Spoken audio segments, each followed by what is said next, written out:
Magandang araw! Sama-sama tayong matuto sa Teacher Sal Learning Resource Channel.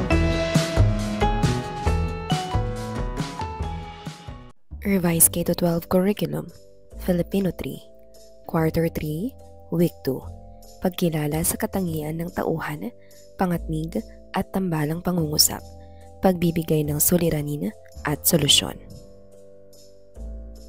Para sa unang araw, pagkilala sa katangian ng tauhan. Tayo nang umawit. Si Mang Donald's song, Old MacDonald Had a Farm, Tagalog version.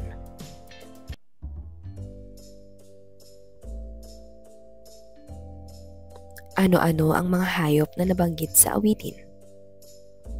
Magbigay ng tunog na mga hayop mula sa awitin.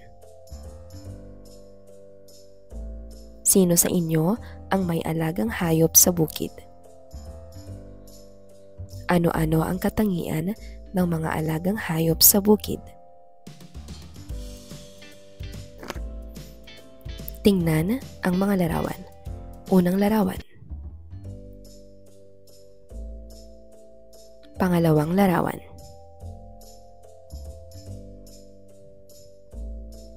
Ano-ano ang mga hayop na nasa larawan?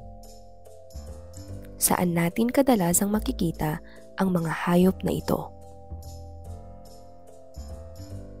Saan ginagamit ang kalabaw, kabayo? Ilarawan ang katangian ng mga ito. Basahin ang mga salita. Bigat, dala, nanghihina, tulungan. Gamitin sa pangungusap ang mga salitang nabanggit. Hindi ko nakakayanin ang bigat ng dala ko. Nanghihina na ako. Kung tinulungan ko sana si kasamang kalabaw ay hindi naging ganito kabigat ang pasan ko ngayon. Ngayon, tayo ay magbabasa ng isang pabulang may pamagat na ang kabayo at ang kalabaw. Isang magsasaka ang nais manirahan sa ibang bayan, kaya isang araw ay inipon niya ang kanyang mga gamit at ininulan sa kanyang alagang kabayo at kalabaw. Maaga pa ay sinimulan na nila ang mahabang paglalakbay. Makaraan ang ilang oras ay nakaramdam ng matinding pagod at panghihina ang kalabaw dahil sa bigat ng kanyang pasang gamit. Kaibigang kabayo, di hamak na mas mabigat ang pasan kong gamit kaysa sa iyo. Maaari bang tulungan mo ako at pasanin mo yung iba? Pakiusap ng kalabaw. Sa tingin ba ninyo, tutulungan ng kabayo ang kalabaw? Aba, yan ang ipinataw sa iyong balikat ng ating amo, kaya pagtiisan mo. Anang kabayo na lalo pang binilisan ang paglalakad. Parang awa mo na, tulungan mo ko. Di ko nakakayanin ang bigat ng dala ko. Nanghihina ako. Alam mo namang kailangan kong magpalamig sa ilog kapag ganito katindi ang init ng araw dahil madaling mag-init ang katawan ko. Pakiusap pa rin ng kalabaw. Ano kaya ang mangyayari kay kalabaw? Bahala ka sa buhay mo. Naiinis na sagot ng kabayo. Makaraan pa ang isang oras at lalong tumindi ang init ng araw. Hindi nagtagal at ang kalabaw ay iginupo ng bigat ng kanyang dala at siya'y pumanaw. Nang makita ng magsasaka ang nangyari ay kinuha niya ang lahat ng gamit na pasan ng kalabaw at inilipat sa kabayo na bahagya namang makalakad dahil sa naging napakabigat ng kanyang mga dalahin. Ano kaya ang naiisip ni kabayo tungkol sa nangyari?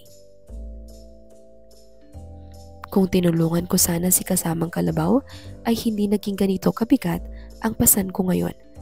May pagsisising bulong ng kabayo sa kanyang sarili. Ano ang suliranin na kinahaharap ni Kalabaw? Bakit siya nakikiusap sa kabayo? Ano sa tingin nyo ang naramdaman ni Kalabaw nang tumanggi si kabayo na tulungan siya? Sang-ayon ba kayo sa ginawa ni kabayo? Naranasan na ba ninyong humingi ng tulong?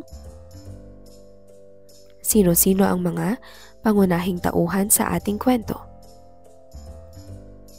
Nalalaman natin ang angkop na paglalarawan ng mga katangian sa isang tauhan sa pagsusuri ng sumusunod sa kwento. Kanilang mga sinabi, kanilang kilos, kanilang mga iniisip, kanilang pakikitungo sa iba pang mga tauhan. Direktang paglalarawan mula sa kwento. Gamitin ang chart sa ibaba upang ilarawan ang mga tauhan. Hanapin sa kwento ang mga text clues na makatutulong sa iyong paglalarawan. Para sa unang pangkat, bigyan ng sobre na may magulong mga letra. Ayusin ang mga titik upang makabuo ng salitang tumutukoy sa katangian ng tauhan. Isulat o ipakita ang nabuo ninyong salita sa Manila paper. Halimbawa, ang nabuong salita ay mabait. Kalawang pangkat, hanapin sa crossword puzzle ang mga katangiang ipinahihiwatig sa bawat pangungusap.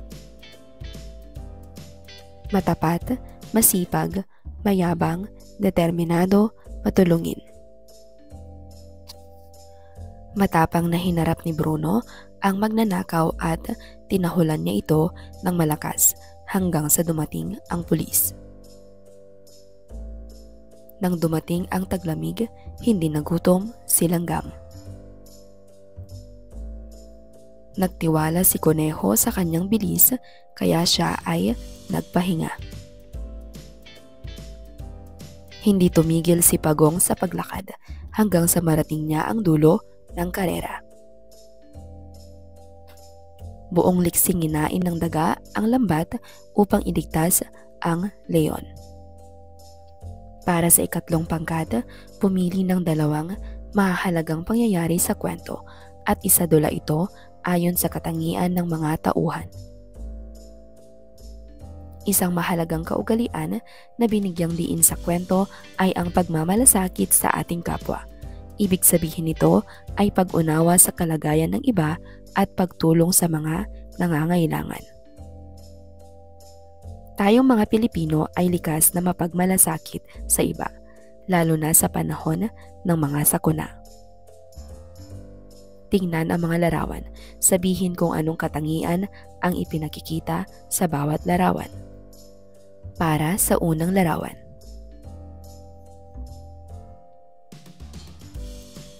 Ikalawang larawan.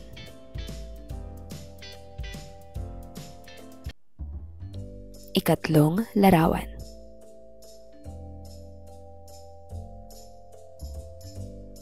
Gawaing pagsulat, kapwa ko, mahal ko.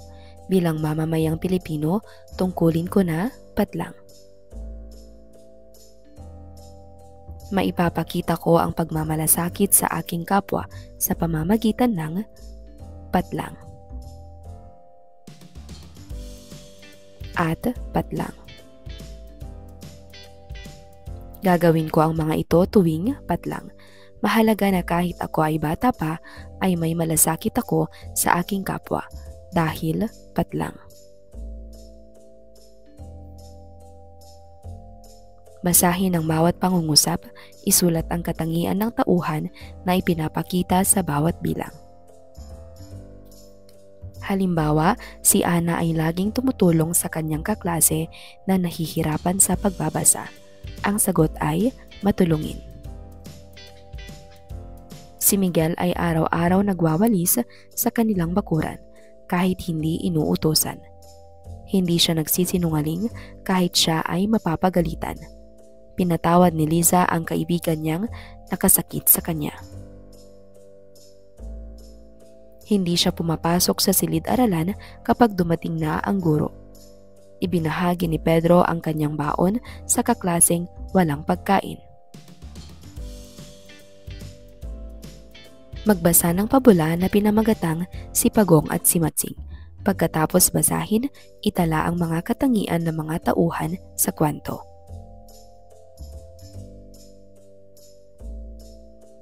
Para sa ikalawang araw, pangatnig at tambalang pangungusap. Bago tayo magsimula, tingnan nyo ang mga larawan. Alin kaya sa mga ito ang nagpapakita ng naunang gawain at alin dito ang resulta? Unang larawan. Pangalawang larawan. Pangatlong larawan.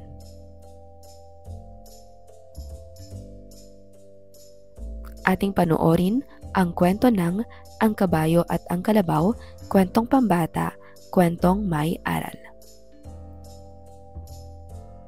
Anong suliranin kaya ang ipinapakita sa video?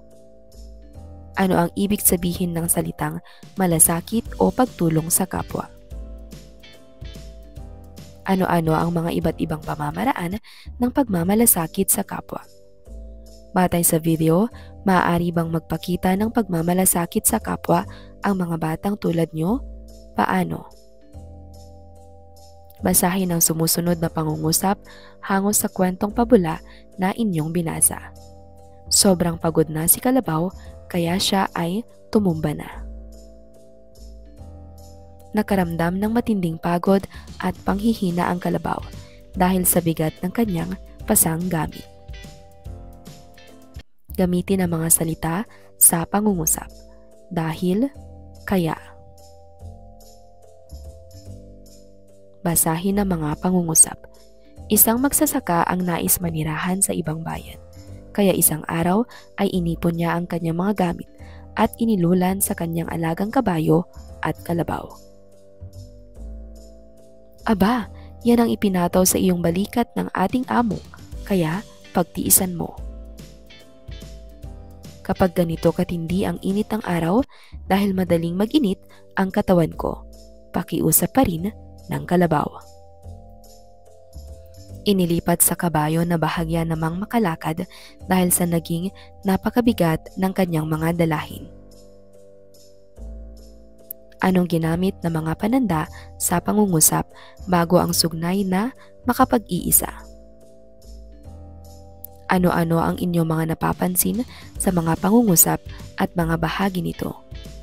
Sa iyong palagay, ilang kaisipan o ideya ang ipinapahayag ng bawat pangungusap? Ang mga tambalang pangungusap ay nagpapahayag ng dalawang ideya na pinagsama ng mga pangatnig. Kaya nagbibigay ng kabuuan ng isang pahayag dahil nagbibigay ng dahilan at sumasagot sa tanong na bakit. Salangguhitan ang pangatnig sa pangungusap. Mula sa pagtutulungan ng bawat Pilipino kaya nakamit nila ang kasarinlan. Hindi nawalan ng pag-asa ang mga nasalanta ng sunog dahil tutulungan sila ng pamahalaang makabangon muli. Siya ay tumutulong sa mga mahihirap kaya kinasisiyahan siya ng kababayan. Sumali ang aking kuya sa isang volunteer group dahil nais niyang makatulong sa kapwa. Nagsagawa ang DepEd ng feeding program dahil dumarami ang bilang ng mga batang kulang sa nutrisyon. Punan ng wastong pangatnig ang bawat pangungusap para sa ikalawang pangkat. Naghandog ng dugo si tatay patlang nais niyang makatulong sa mga nangangailangan ng blood transfusion. Ang magkapatid ay nagsikap na makatapos ng pag-aaral. Patlang sila ngayon ay mga profesional na. Nakita ni Alan ang matandang may buhat na mabigat na gamit. Patlang, agad niya itong tinulungan. Mahirap man ang buhay, patlang nagsusumikap sila para makaahon. Gusto kong dumalo sa handaan, patlang gusto kong makilala ang mga panauhin.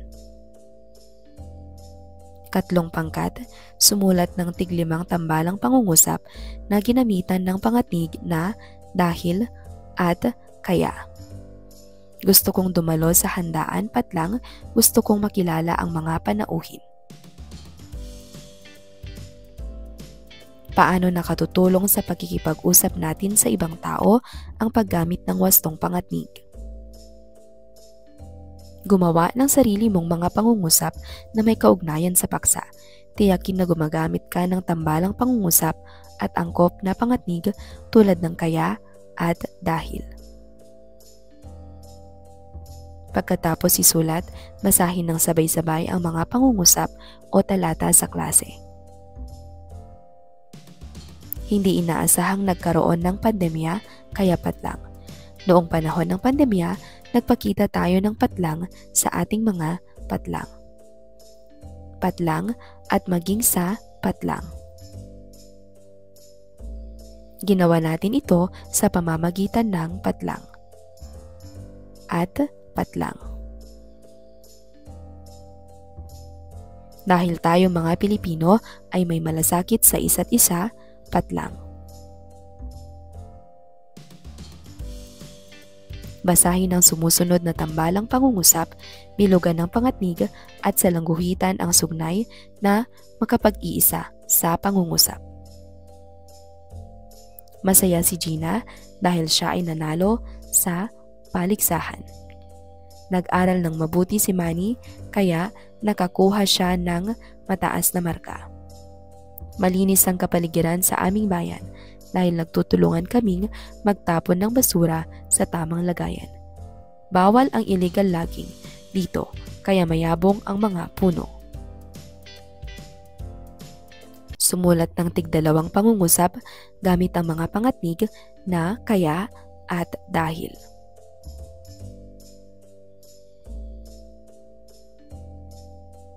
Para sa ikatlong araw, pagbibigay ng suliranin at solusyon. Awitin ng kantang Masaya Kung Sama-sama. Narito ang liriko, masaya kung sama-sama ang magkakaibigan, masaya kung sama-sama at may tawanan, kay inam ng buhay kung nag-aawitan, masaya kung sama-sama at may tawanan. Sa inyong palagay, bakit mas masaya kapag tayo ay sama-sama?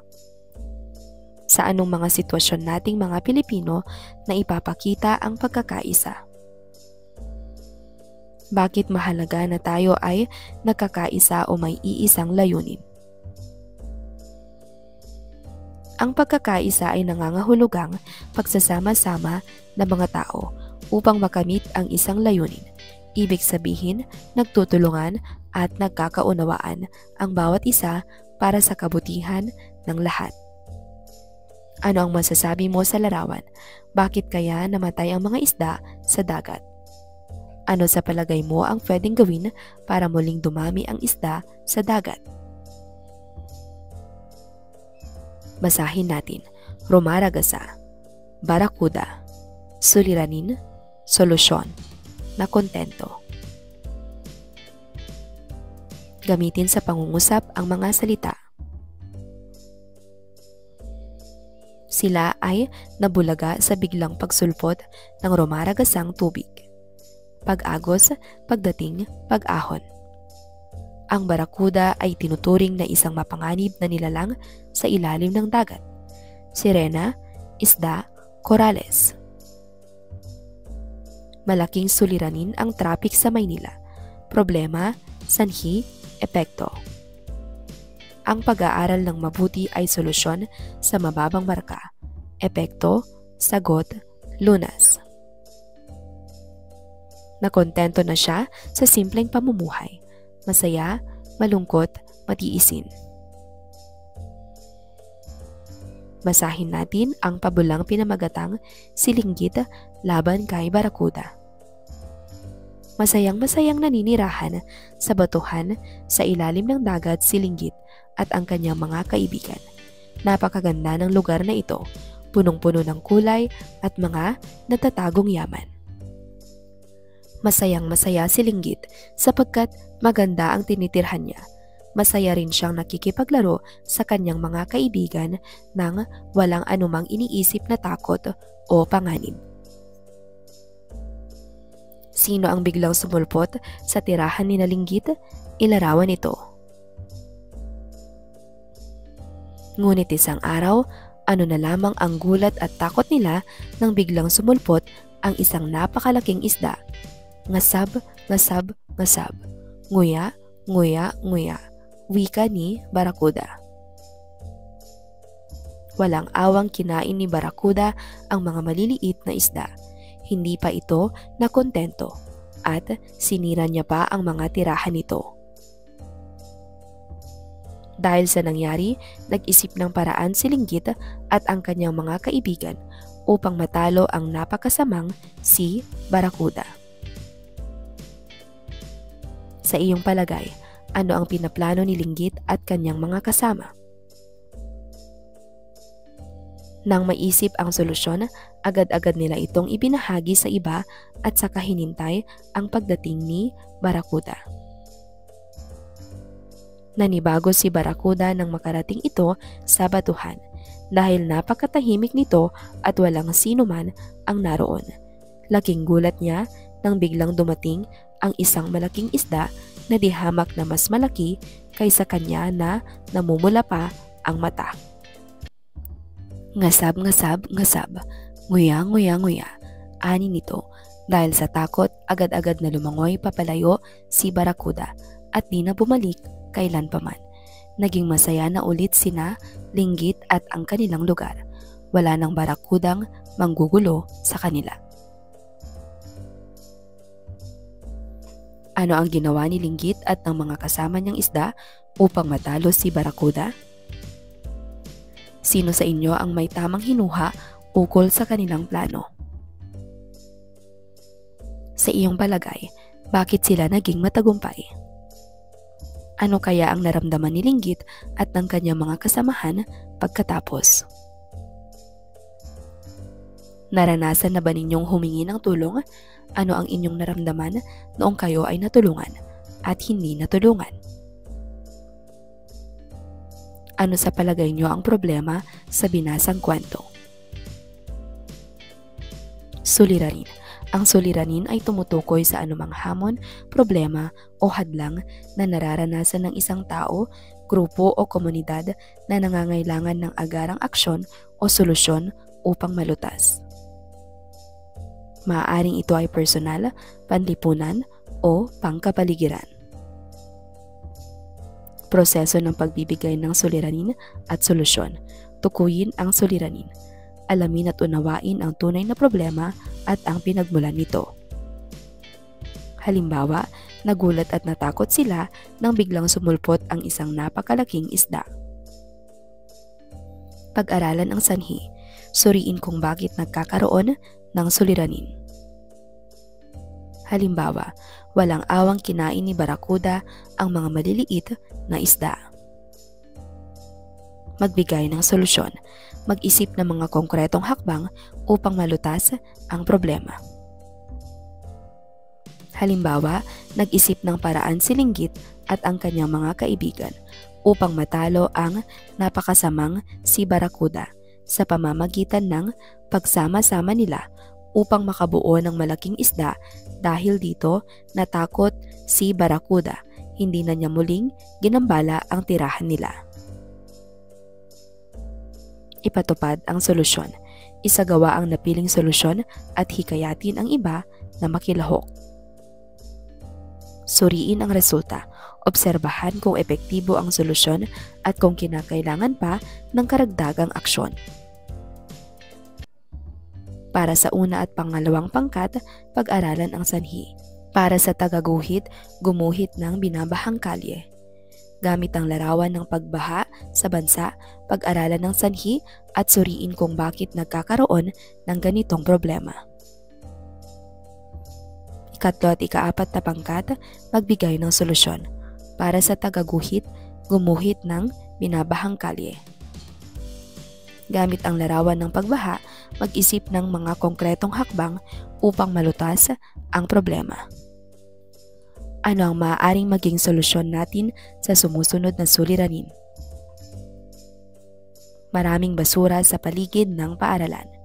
Matinding trapiko. Pagkamatay ng mga puno dahil sa pollution. Madalas ang pagbaha. Dugtungan ng mga suliranin o kaakibat na solusyon ang bawat sitwasyon. Kaunti na lamang ang mga nauhuling isda. Pagtapon ng basura sa tamang lalagyan. Nakakalbo ang mga kagubatan. Mabaho at marumi ang kapaligiran. Magmasid sa kapaligiran.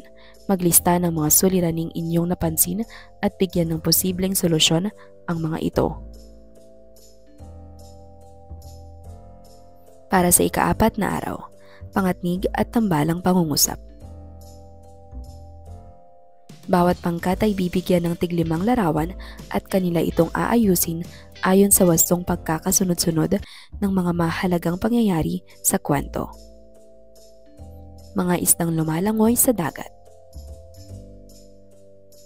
Malaking isdang kumakain ng maliliit na isda. Dumating ang malaking isda at natakot ang mga maliliit na isda. Umalis ang malaking isda at hindi na bumalik pa. Bumuo sila ng mas malaking isda upang takutin ang malaking isda.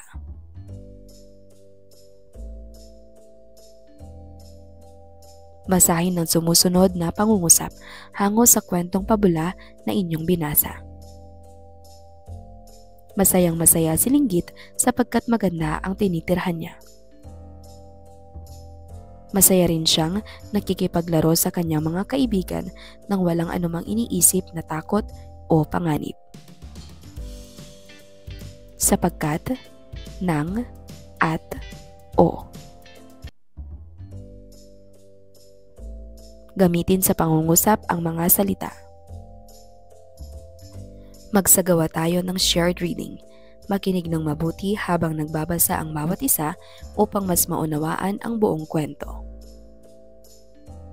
Ngunit isang araw, ano lamang ang gulat at takot nila nang biglang sumulpot ang isang napakalaking isda.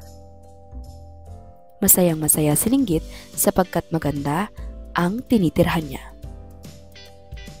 Masaya rin siyang nakikipaglaro sa kanyang mga kaibigan nang walang anumang iniisip na takot o panganib.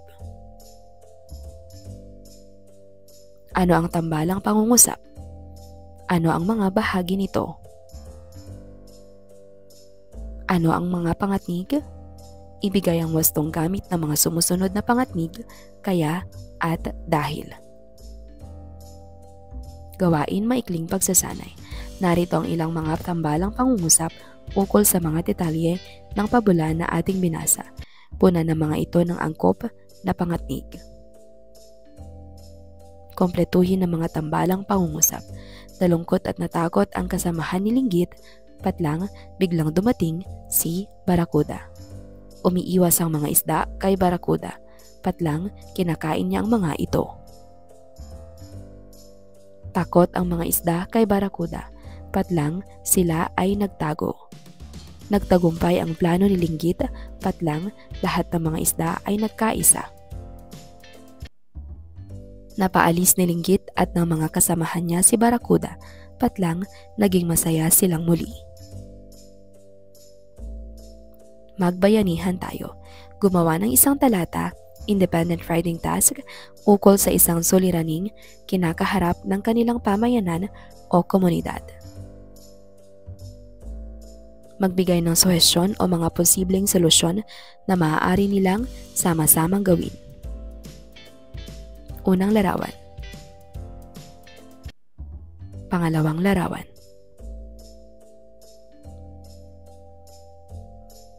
Paano nakatutulong sa pagkikipag-usap natin sa ibang tao ang paggamit ng wastong pangatnig? Basahin ng mga pangungusap at punan kung ano ang tamang pangatnig sa salangguhit. Nag-aaral si Ana ng mabuti, patlang gusto niyang makapasa sa pagsusulit. Kumain patlang si Lito bago siya umalis papunta sa paaralan.